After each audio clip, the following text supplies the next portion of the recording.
जय हिंद फ्रेंड, हिंदी और प्राइड में आप सभी का स्वागत है। फ्रेंड्स, हिंदी साहित्य संबंधी वन लाइनर फैक्ट में आज जो हम टॉपिक करने वाले हैं वो टॉपिक है भक्ति काल के थे सगुण धारा। सगुण धारा में कृष्ण भक्ति शाखा, इससे पूर्व हमने रामाश्रयी शाखा पर बात की है। तो यहाँ पे देखिए जो सगुण धारा है, सगुण धारा में भी जो कृष्ण भक्ति परंपरा हम पढ़ते हैं, कृष्ण भक्ति परंपरा की शुरुआत कैसे होती है और ये आगे कैसे बढ़ता है, इन सारे मुद्दों पे हम बात करेंगे। तो यहाँ पे सबसे पहले जो टॉपिक है, विक्रम की 15वीं और 16वीं शताब्दी में वैष्णव धर्म का जो आंदोलन देश के एक छोर से दूसरे छोर तक रहा, श्री वल्लभाचार्य ने, किसने? श्री वल्लभाचार्य जी ने उसके प्रधान प्रवर्तकों में से जो एक थे। शंकर ने निर्गुण को ही ब्रह्म का परमार्थिक या असली रूप कहा। तो हमने देखा कि शंकराचार्य द्वारा अद्वैतवाद जो दर्शन है उसके प्रतिपादक के रूप में है। फिर किस तरीके से रामाश्रयी शाखा में रामानुजाचार्य के महत्व को हमने देखा कि उन्होंने किस तरीके से भक्ति भाव जो है लोगों में जनमानस में भरने का काम किया। सरल सहज माध्यम सभी को अपनाने में भी एक तरीके से सहजता महसूस होती है। तो वही लहर धारा जो है आप राम भक्ति शाखा के तहत देखते हैं। परंतु यहाँ पे जब कृष्ण भक्ति शाखा की बात होती है तो 15वीं और 16वीं का जो दौर है, जिसमें वैष्णव धर्म का जो आंदोलन एक लहर की भांति चला था, उसमें श्री वल्लभाचार्य जो थे उसके प्रधान प्रवर्तकों में से एक थे, यानी मुख्यतः जो थे वो वल्लभाचार्य थे। शंकर जी ने तो अद्वैतवाद दर्शन दिया था कि दूसरा कोई नहीं है, और रामानुजाचार्य ने कहा था कि नहीं, ये जगत जो है उसका कुछ ना कुछ तो मूल है, यानी परम सत्ता है, हम परम सत्ता के एक अंश मात्र हैं। उस पर लोगों ने विश्वास किया था। यहाँ पे शंकर ने जो निर्गुण को ही ब्रह्म का परमार्थिक या असली रूप कहा था और सगुण को व्यवहारिक या माइक कहा था कि ये माया जाल है। वल्लभाचार्य ने बात को उलटकर सगुण रूप को ही असली परमार्थिक रूप बताया और निर्गुण को उसका अंशतः तिरोहित रूप कहा। यानी सगुण परंपरा में कहीं ना कहीं ये भी उसी के पक्षधर थे कि हम लोगों के कोई ना कोई परमात्मा, यानी ईश है हमारा एक प्रभु है, जिस परमात्मा से ये जो जितने भी इस जगत में चराचर में लोग व्याप्त हैं वो उनके क्षुद्र मात्र अंश हैं, वो सब आत्माएं व्याप्त हैं। परमात्मा तो कोई और है, हम आत्माएं उनसे जाके मिलेंगे। एक और निर्गुण पंथ के संत लोग वेद शास्त्र की विधियों पर से जनता की आस्था कम करने में लगे थे, किंतु वल्लभाचार्य ने अपने पुष्टि मार्ग का प्रवर्तन बहुत कुछ देश काल देख कर किया। कृष्ण काल के शान में गीत काव्य की जो धारा पूरब में, देखिए जो धारा यहाँ पे कहा जा रहा है कि जो धारा अगर आप देखें पूरब में जयदेव और विद्यापति ने बहाई, उसका अवलंबन ब्रज के भक्त कवियों ने भी किया। कृष्ण काव्य परंपरा के प्रमुख आचार्य एवं उनके संप्रदाय की बात करें तो शुक्ल जी ने, किसने? शुक्ल जी ने कृष्ण भक्ति शाखा के कवियों का वर्णन इस प्रकार किया है। देखिए शुक्ल जी के अकॉर्डिंग अगर देखें तो कृष्ण भक्ति शाखा के जो कवि हैं उसमें सूरदास, नंददास, कृष्णदास, परमानंद दास, कुंभन दास, चतुर्भुज दास, चित्त स्वामी, गोविंद स्वामी, हित हरिवंश, गदाधर भट्ट, मीराबाई, स्वामी हरिदास, सूरदास, मदन मोहन, श्री भट्ट, व्यास जी, रसखान और ध्रुवदास, कुल इतने कवियों का नाम यहाँ पे शुक्ल जी के अनुसार यहाँ पे वर्णित किया गया है। उसमें सूरदास भी हैं, नंददास भी हैं, कृष्णदास भी हैं, परमानंद दास भी हैं, कुम्भन दास भी हैं, चतुर्भुज दास, सिद्ध स्वामी, गोविंद स्वामी, इनके अलावा भी यानी अष्ट छाप के जो हम कवि पढ़ेंगे उनके अतिरिक्त उन्होंने हित हरिवंश, गदाधर भट्ट, मीराबाई, स्वामी हरिदास, सूरदास, मदन मोहन, श्री भट्ट, व्यास जी, रसखान, ध्रुवदास, इन सभी का नाम उल्लेखित किया। कृष्ण का सर्वप्रथम उल्लेख हमें कहाँ मिलता है? तो कृष्ण का अगर देखें सर्वप्रथम उल्लेख हमें मिलता है तो वो ऋग्वेद के 8वें मंडल में 85 सूक्त के रचयिता के रूप में मिलता है। यानी कृष्ण जी का सबसे पहले उल्लेख हमें ऋग्वेद का जो 8वां मंडल है, ऋग्वेद के 8वें मंडल में 85 सूक्त के रचयिता के रूप में मिलता है। एक रचना का नाम आपने सुना होगा इससे पूर्व भी, गाथा सतसई। गाथा सतसई या गाथा सप्तशती, हाल ही की रचनाओं में राधा का प्रथम वर्णन मिलता है। किसका? गाथा सप्तशती, गाथा सतसई या गाथा सप्तशती, ये हाल की रचनाओं में राधा का प्रथम वर्णन मिलता है। भागवत महापुराण कृष्ण भक्त कवियों का आधार ग्रंथ है। तो गाथा सतसई या गाथा सप्तशती ये हाल की रचनाओं में राधा का प्रथम वर्णन मिलता है। भागवत महापुराण ये कृष्ण भक्त कवियों का आधार ग्रंथ है। कृष्ण काव्य परंपरा के प्रमुख संप्रदाय एवं प्रवर्तकों का अगर संक्षिप्त विवरण हम यहाँ पे देखें तो आचार्य संप्रदाय और दार्शनिक मत क्रमशः ये हैं। निम्बार्काचार्य जो संबंधित हैं वो सनकादि संप्रदाय से हैं और इनका दार्शनिक मत क्या है? द्वैताद्वैतवाद। निम्बार्काचार्य का सनकादि संप्रदाय, द्वैताद्वैतवाद, और देखिए इनका समय भी दिया है निम्बार्काचार्य का। अगर क्रमशः यहाँ पे देखें तो निम्बार्काचार्य का समय 1114 से 1162, बल्लभाचार्य 1478 से 1530 रुद्र संप्रदाय से बिलोंग करते हैं, शुद्धाद्वैतवाद इनका है। स्वामी हरिदास जन्म मृत्यु देखिए 1478 से 1578 सखी संप्रदाय से। चैतन्य महाप्रभु जन्म देखें 1486 से 1533 गौड़ीय संप्रदाय, अचिंत्य भेदाभेद इनका है। हित हरिवंश राधा वल्लभ संप्रदाय। यहाँ पे बात करें सनकादि या निम्बार्क संप्रदाय तो हम एक एक संप्रदाय पे गौर करेंगे। तो निम्बार्काचार्य ने सबसे पहले भक्ति के निमित्त विष्णु के स्थान पर कृष्ण के सगुण रूप का वर्णन किया, यानी विष्णु के स्थान पे कृष्ण का जो रूप है वो भी सगुण रूप, इसका वर्णन किया।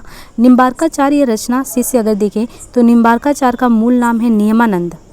निम्बार्काचार्य नियमानंद अर्थ नीम पर सूर्य का दर्शन कराने वाला।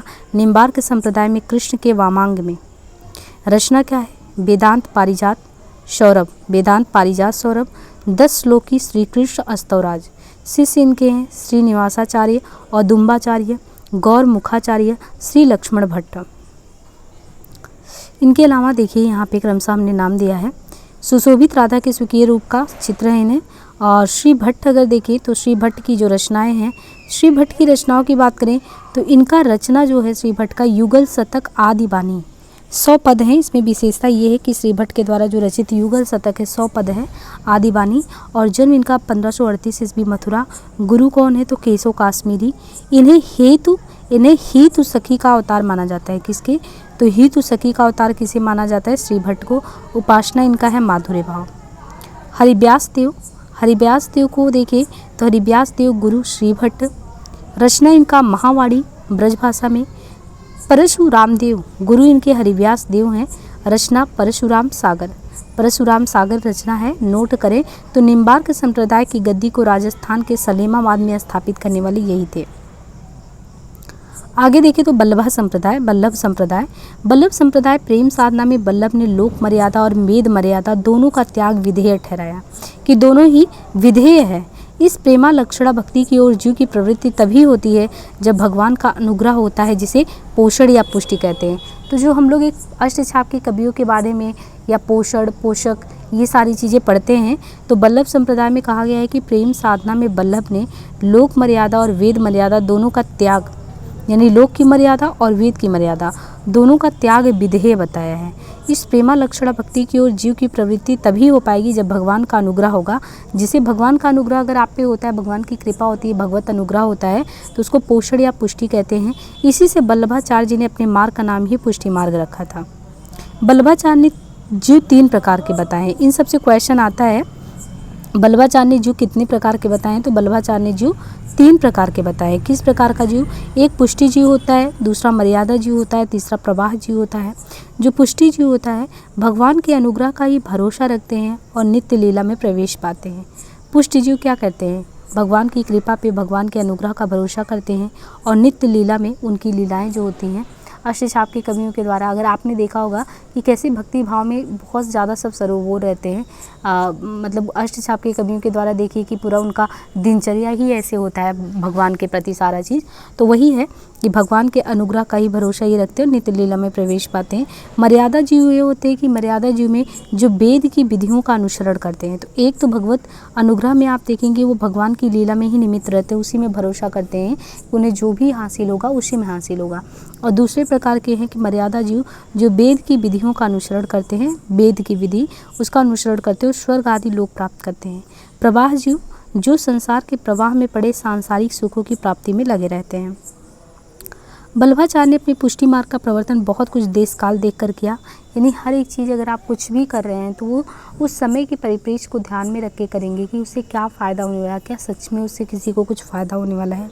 तो यहाँ पे देखिए बल्लभाचार्य के द्वारा देखिए तो पत्नी इनकी मधुमंगल, भक्ति इनका पुष्टमार्गी, यानी बल्लभाचार्य की पत्नी मधुमंगल, भक्ति इनकी पुष्टमार्गी। रचना है पूर्व मीमांसा भाष्य। तो बल्लभाचार्य की जो रचना है उसका नाम है पूर्व मीमांसा भाष्य। उत्तर मीमांसा या ब्रह्म सूत्र भाष्य अणुभाष्य।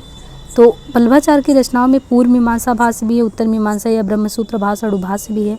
श्रीमद् भागवत की सूक्ष्म टीका तथा सुबोधनी टीका, तत्वदीप निबंध, ये सभी इनकी रचनाएं हैं और इनकी भक्ति का मार्ग है पुष्टि मार्ग। विशेष तथ्य में देखें तो अणुभाष्य शुद्धा द्वैतवाद का प्रतिपादक प्रधान दार्शनिक ग्रंथ है अणुभाष्य शुद्धा। अणुभव्य को विट्ठलनाथ ने पूरा किया था, तो ये विट्ठलनाथ ने पूरा किया था। गोस्वामी विट्ठलनाथ जो थे उन्होंने सन 1565 ईस्वी में 4 वल्लभाचार्य और 4 अपने शिष्यों को मिला के अष्टछाप की स्थापना की थी। तो गोस्वामी विट्ठलनाथ सन 1565 में 4 वल्लभाचार्य और 4 अपने शिष्यों को कुल मिला के अष्टछाप की स्थापना की है। वल्लभाचार्य के कुल 84 तथा विट्ठलनाथ के कुल कितने शिष्य थे, तो 252 शिष्य थे। यहाँ पे देखिए जो अष्टछवि है अष्टछाप के कवि, तो उनका विवरण यहाँ पे दिया गया है। कुंभन दास 1468 से 1583 जमुनावतो उत्तर प्रदेश वल्लभाचार्य इनके गुरु हैं। तो कुंभन दास के गुरु वल्लभाचार्य हैं। देखिए अष्टछाप के कवि में 4 जो हैं वो वल्लभाचार्य के हैं, 4 विट्ठलनाथ के हैं। तो वल्लभाचार्य के शिष्यों में आते हैं कुंभन, सूर, परमानंद, कृष्ण। तो कृष्ण भी आते हैं। देखिए ऐसे भी याद कर सकते हैं, कृष्ण जी से हमें क्या मिलता है, कृष्ण जी की भक्ति भाव करेंगे तो परम आनंद मिलता है। तो कृष्ण जी की परम भक्ति किसने किया था, सूरदास ने किया था। तो इस तरीके से आप एक निमोनिक टेक्निक से इसको याद कर सकते हैं कि कृष्ण की भक्ति में सूरदास इतने सराबोर हुए कि उनको परम आनंद की प्राप्ति हुई। तो कृष्णदास, परमानंद दास, सूरदास और कुंभन दास, ये चारों ही लोग किसके शिष्य हैं, तो उनके शिष्य हैं वल्लभाचार्य के। और इनका जो जन्म कहाँ पे जन्म स्थान है, तो सूरदास का सीही उत्तर प्रदेश है और कन्नौज उत्तर प्रदेश से ही परमानंद दास भी हैं। कृष्णदास जो है ये गुजरात से हैं और जमुनावतो उत्तर प्रदेश से। तो देखिए 3 लोग ही उत्तर प्रदेश से हैं, जमुनावतो, सीही, कन्नौज से। और इनका समय देखिए तो सूरदास का 1478 से 1583 समय काल है। 1468 से 1583 जो है, देखिए यहाँ पे सूरदास का और कुंभन दास का समय 10 साल का अंदर जैसे है। 1468 कुंभन दास का है, 1478 जो है ये सूरदास का है।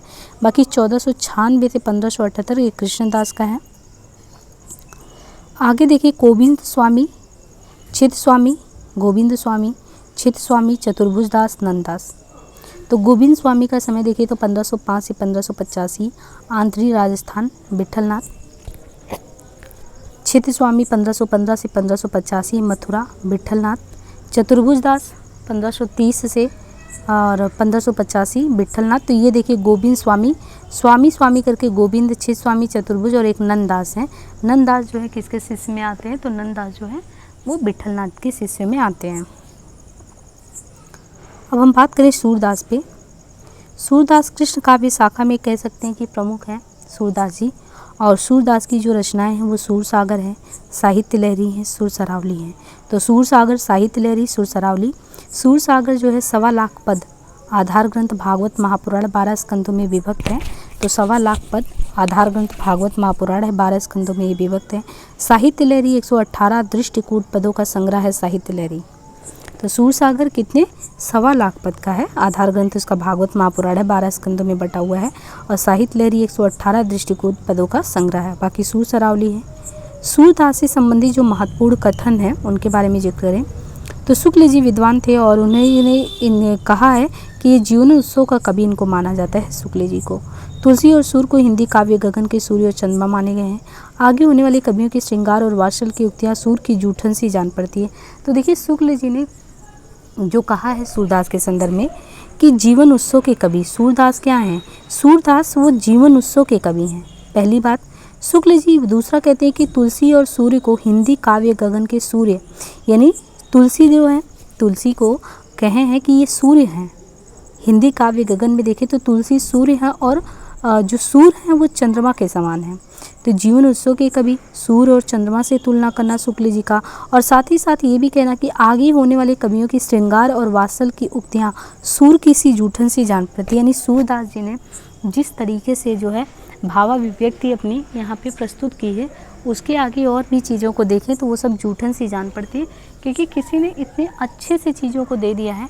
इसके बाद जितने लोग जानकारी देंगे या इतना विवरण करेंगे, शायद ही उतने भक्ति भाव या रस में होकर उन चीज़ों का वो जवाब दे सकें। इसके बाद शुक्ल जी के अलावा हम देखें तो इनके बारे में हजारी प्रसाद द्विवेदी की उक्ति है, सूरदास ही ब्रज भाषा के पहले कवि हैं और लीला गान का महान समुद्र अगर हमें देखने को मिलता है तो किसकी पंक्तियों में देखने को मिलता है, सूरसागर। तो सूरसागर उनका पहला काव्य हो गया और उनकी ही ब्रजभाषा को प्रथम कवि के तौर पे उनके लीला गान को महान समुद्र कहने वाले थे आचार्य हजारी प्रसाद द्विवेदी। अब आगे यहाँ पे देखिए हिंदी साहित्य में भ्रमर गीत काव्य। तो भ्रमर गीत काव्य परंपरा बहुत ही ज़्यादा प्रसिद्ध है। तो हिंदी साहित्य में जो भ्रमर गीत काव्य परंपरा है, हिंदी साहित्य में भ्रमर गीत काव्य परंपरा का प्रवर्तन किसने किया? तो सूरदास ने किया। भ्रमर गीत कहाँ से आया? हिंदी साहित्य में भ्रमर गीत जो आया है वो सूरदास से ही आया है। राग कल्पद्रुम नाम से सर्वप्रथम सूर की रचनाओं का संपादन हुआ था। तो हिंदी साहित्य में भ्रमर गीत लाने वाले कौन थे? ये सूरदास थे। राग कल्पद्रुम नाम से सबसे पहले सूर की रचनाओं का संपादन हुआ था। सूरदास के जन्म के विषय में दो मत हैं। एक तो शुक्ल जी, श्याम सुंदर दास और हजारी प्रसाद द्विवेदी, ये तीनों लोग क्या कहते हैं कि जो सूरदास हैं उनका जन्म जो स्थान है वो रुनकता गऊ घाट है। देखिए शुक्ल भी कहते हैं, श्याम भी कहते हैं, हजारी भी कहते हैं कि रुनकता गऊ घाट यहाँ पे इनका जन्म है। लेकिन गणपति जो हैं और नगेंद्र हैं ये कहते नहीं, इनका जन्म जो है वो सीही है। भ्रमर गीत को उपालंब काव्य भी कहा जाता है। आचार्य रामचंद्र शुक्ल ने इसे ध्वनि काव्य कहा है। तो एक तो आपने देखा कि भ्रमर गीत को उपालंब काव्य भी कहा जाता है, उपालंब, और दूसरा आचार्य रामचंद्र शुक्ल ने इसे क्या कहा है? तो इसे ध्वनि काव्य कहा है आचार्य रामचंद्र शुक्ल ने भ्रमर गीत को। विट्ठलनाथ ने सूरदास की मृत्यु पर क्या कहा था? विट्ठलनाथ ने सूरदास की मृत्यु पर कहा था कि पुष्टि मार्ग को जहाज जात है, जाए कहू लेनो होए सो लेव। यानी पुष्टि मार्ग का जो जहाज है अभी वो जा रहा है, यानी उनका निधन हो गया है और किसी को उनसे कुछ प्राप्त करना है, हासिल करना है तो वो जो है ले सकता है। अब यहाँ पे देखिए जो कवि हैं और कवि के साथ उनकी रचना और महत्वपूर्ण तथ्यों का संकलन है। कुंभन दास को अगर देखें तो अष्टछाप कवियों में कुंभन दास जो आते हैं वो कुछ फुटकल पदों के साथ, लेकिन ये पहले अष्टछाप के कवि हैं। पहली बात तो ये कुंभन दास अष्टछाप के कवियों में पहले कवि हैं। अकबर के नियंत्रण पर पैदल ही ये अकबर के नियंत्रण पर ही पैदल ही फतेहपुर सीकरी गए थे। कौन? कुंभन दास। और कहाँ? वहाँ पे जाके उन्होंने कहा था कि संतन को कहाँ सीकरी सो काम, आवत जात तनैया टूटी बिसरी गयो हर नाम। ये कई बार पूछा गया है कि ये किसके संदर्भ में किसने कहा था। तो अकबर के बुलावे पे ये चले गए वहाँ पे, लेकिन इनका मन रमा नहीं, है ना। पहले अष्टछाप के कवि थे, इनको अपने प्रभु की आराधना करनी थी, तो ये किसी के कहने पे नहीं करने वाले थे। तो वहीं पे उन्होंने जब वो गए वहाँ पे तो उन्होंने कहा संतन को कहाँ सीकरी सो काम, आवत जात पनैया टूटी बिसरी गयो हर नाम। और कुंभन दास के 7 पुत्र थे, जिनमें सबसे छोटे कौन थे? तो चतुर्भुज दास इनके सबसे छोटे पुत्र थे। दूसरी बात हम देखें परमानंद दास। तो परमानंद दास जो हैं, परमानंद सागर लिखा था इन्होंने। दान लीला, इनका दान लीला पूछा जाता है, ध्रुव चरित पूछा जाता है। तो परमानंद की रचनाओं का नाम आपको याद रखना है। ध्रुव चरित भी है, दान लीला भी परमानंद सागर है। और कृष्णदास की रचना है, कृष्णदास का जो है रचना है जुगलमान चरित, बहुत ही प्रसिद्ध रचना है जुगलमान चरित। तो कृष्णदास का हो गया जुगलमान चरित। भ्रमर गीत, प्रेम तत्व निरूपण। तो कृष्णदास का जुगलमान चरित, भ्रमर गीत, प्रेम तत्व निरूपण ये रचनाएं हैं। गोविंद स्वामी की जो रचनाएं हैं, तो गोविंद स्वामी की रचनाएं, गोविंद स्वामी के पद हैं। तानसेन कभी कभी इनका गान सुनने के लिए आया करते थे, कि इनके गोविंद स्वामी का जो है तानसेन कभी कभी इनके गायन को सुनने के लिए आया करते थे। चित्त स्वामी इनकी पदावली है, स्फुट रचनाओं का संकलन है चित्त स्वामी पदावली। चतुर्भुज दास दान लीला कीर्तनावली। यहाँ पे देखिए दिया है कवि और रचना। अब यहाँ पे कवि और रचना में जैसे नंददास का है तो जन्म और मृत्यु का दिया है 1533 से, अगर देखें तो 1533 से 1583, 1533 से 83 इनका समयकाल बताया है। और नंददास की जो रचनाएं हैं उसमें रास पंचाध्यायी, भागवत दशम स्कंद। तो रास पंचाध्यायी हो गया, भागवत दशम स्कंद, रुक्मणी मंगल, सिद्धांत पंचाध्यायी, दान लीला, अनेकार्थ मंजरी, भंवर गीत, रस मंजरी, है ना। तो ये रचनाओं का यहाँ पे क्रमशः नाम दिया गया है कि इनके द्वारा जो रचनाएं रची गई उसमें राज पंचाध्यायी है, भागवत दशम स्कंद है, और इनके अलावा रुक्मणी मंगल, सिद्धांत पंचाध्यायी, दान लीला, अनेकार्थ मंजरी, भंवर गीत, रस मंजरी, रूप मंजरी, श्याम सगाई।